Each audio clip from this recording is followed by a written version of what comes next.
Alun yr Arth a'r gêm fawr, stori a lluniau gan Morgan Thomas. Roedd hi'n ddiwrnod arbennig i Alun yr Arth.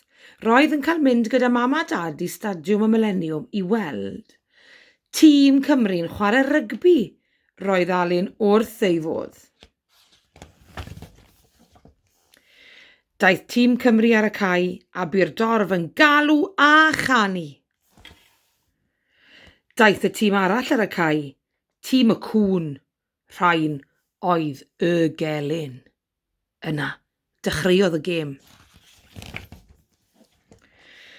Roedd Cymru'n chwarae'n dda ac yn trechu'r cŵn. Roedd Alun wedi gwirioni. Roedd yn ysu eisiau chwarae gyda tîm Cymru. Rhedodd i lawr at y cae yn llawn cyffro.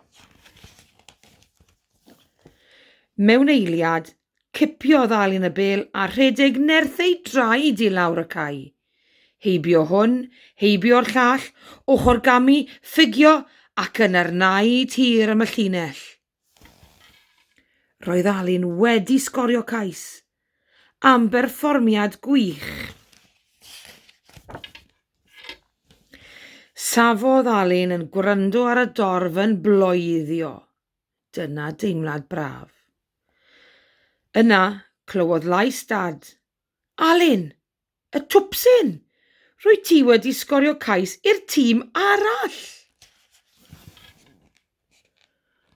O, meddai Alun. Dwi wedi rhedeg y ffordd anghywir. Rydw i am ganiatáu'r cais, meddai'r dyfarnwr, a rhoi'r pwyntiau i'r cŵn. Henflaidd cas oedd y dyfarnwr. Trodd Alun i fynd yn ôl i'w sedd. Roedd y dorf i gyd yn gwgu'n flin arno. Mae'n ddrwg gen i, meddai Alun, ond doedd neb yn gwrando. O'r diwedd, cyrhaeddodd Alun ei sedd. Mae'r gelynion ar y blaen o dy achos di, dwrdiodd dad. Dim ond eisiau helpu o ni, meddai Alun. Atebodd dad. Ond roedd mam yn cydymdeimlo.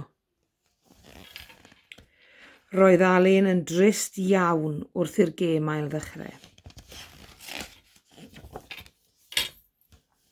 Yna, digwyddodd trychineb arall.